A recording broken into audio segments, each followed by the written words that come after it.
الحمدللہ والصلاة والسلام علی رسول اللہ اما بعد۔ معزز سامعین، ہم سنن ابن ماجہ سے کتاب الزکوٰۃ سماعت فرما رہے ہیں۔ آج کتاب الزکوٰۃ کا باب نمبر 11 ہم پڑھیں گے،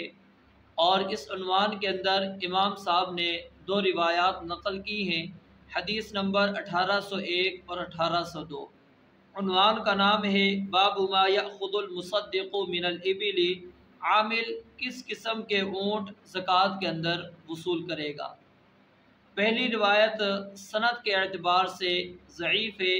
اس کے اندر شریک راوی ہے جو کہ ضعیف راوی ہے،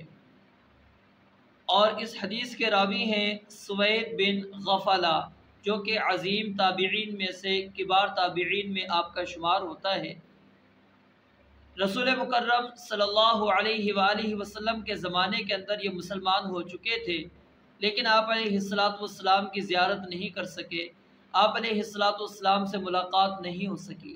مدینہ میں اس وقت تشریف لائے جب صحابہ کرام رضوان اللہ علیہ مجمعین آپ علیہ السلام کی تدفین سے فارغ ہوئے، اس وقت یہ مدینہ کے اندر تشریف لے کر آئے۔ تو سیدنا سوید بن غفلہ بیان فرماتے ہیں کہ ہمارے پاس نبی علیہ السلام کا عامل یعنی زکوٰۃ وصول کرنے والا آیا، میں نے اس کا ہاتھ پکڑا اور اس کے حکم نامے میں پڑھا، صدقے کے ڈر سے الگ الگ ریوڑوں کو جمع نہ کیا جائے، یعنی جو ریوڑ الگ الگ ہیں ان کو جمع نہ کیا جائے، یعنی کہ ایک مالک اس کی الگ ریوڑ ہے، پورا سال الگ چرتے ہیں، دوسرا مالک کے پورا سال اس کے جانور الگ چرتے ہیں، دونوں کی چراگاہیں الگ الگ ہیں۔ اب زکوٰۃ وصول کرنے والا آتا ہے، یہ دونوں آپس میں اپنے جانوروں کو ملا دیتے ہیں۔ فرمایا کہ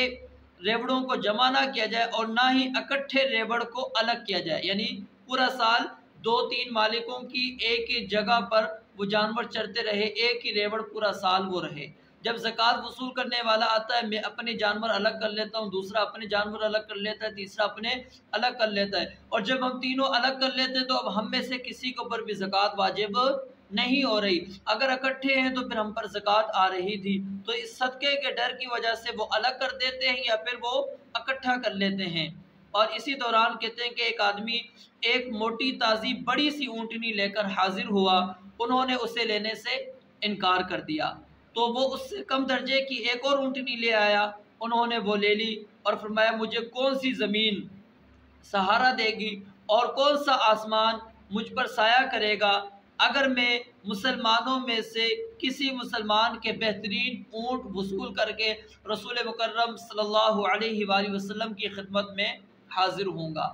تو یہاں پر ایک مسئلہ تو یہ بات ثابت ہو گئی کہ جانوروں کی زکوٰۃ میں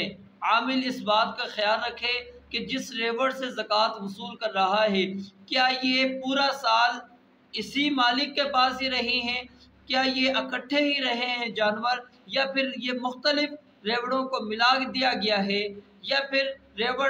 اکٹھے تھے ان کو جدا جدا کر دیا گیا ہے۔ اس چیز کا خیال رکھنا ہے کس نے؟ عامل نے۔ اور اگر عامل اس بات کا خیال رکھتا ہے لیکن زکوٰۃ جن کے اوپر واجب ہوتی ہے وہ اس چیز کا خیال نہیں رکھتے تو وہ مجرم ہے اس چیز کے، کیونکہ ان کے اوپر زکوٰۃ واجب ہو رہی تھی لیکن انہوں نے اپنے مال کو کیا ہے الگ الگ کر کے زکوٰۃ سے اپنے آپ کو بچا لیا۔ اور جہاں تک تعلق ہے عمدہ اور اچھا مال اللہ کی راہ میں خرچ کرنے کا، تو یہ سب سے بہترین مال ہے۔ لن تنالوا البر حتى تنفقوا مما تحبون، اللہ فرماتے ہیں نیکی کو اس وقت تک نہیں تم حاصل کر سکتے جب تک کہ تم اپنی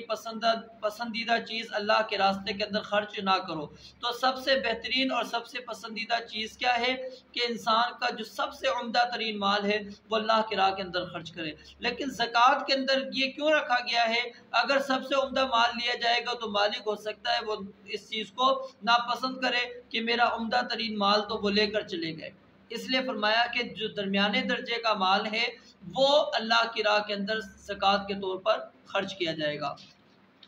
حدیث نمبر 1802 سیدنا جریر بن عبداللہ رضی اللہ تعالیٰ عنہ سے روایت ہے کہ نبی علیہ السلام نے فرمایا زکوٰۃ وصول کرنے والا تمہارے پاس سے خوش ہو کر واپس جائے۔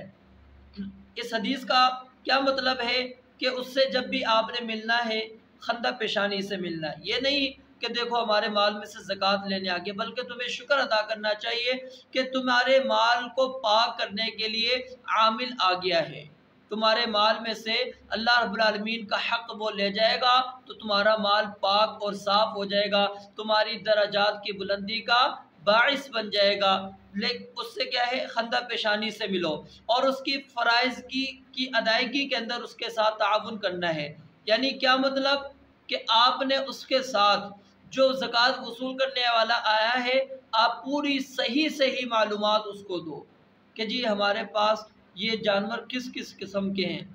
کس کس کے ہیں، کیا یہ ایک ہی ریوڑ ہے یا الگ الگ ریوڑ ہے، پوری اس کو معلومات دو اور خوشی کے ساتھ اس کو زکوٰۃ ادا کرو۔ اس کا ہرگز یہ معنی اور مفہوم نہیں ہے کہ کوئی زکوٰۃ والا عامل آتا ہے وصول کرنے، آپ اس کو اچھا مال دے دو اور کہو کہ یہ تمہارا تحفہ ہے۔ اس چیز کو رسول مکرم صلی اللہ علیہ وآلہ وسلم نے پسند نہیں کیا، آپ علیہ السلام نے اس سے منع فرما دیا، اور صحابی جب لے کر آئے زکوٰۃ کا مال الگ کر دیا اور اپنا مال الگ کر دیا۔ آپ علیہ السلام نے فرمایا کیا تم اپنے گھر میں بیٹھے ہوتے پھر ہم دیکھتے، کیا تمہیں یہ صدقہ ملتا ہے،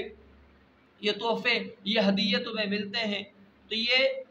عاملین کو اس انداز سے خوشی کرنا مراد نہیں، بلکہ ان کی جو فرائض ہے اس کی ادائیگی کے اندر ان کے ساتھ تعاون کرانا ہے، ان کے ساتھ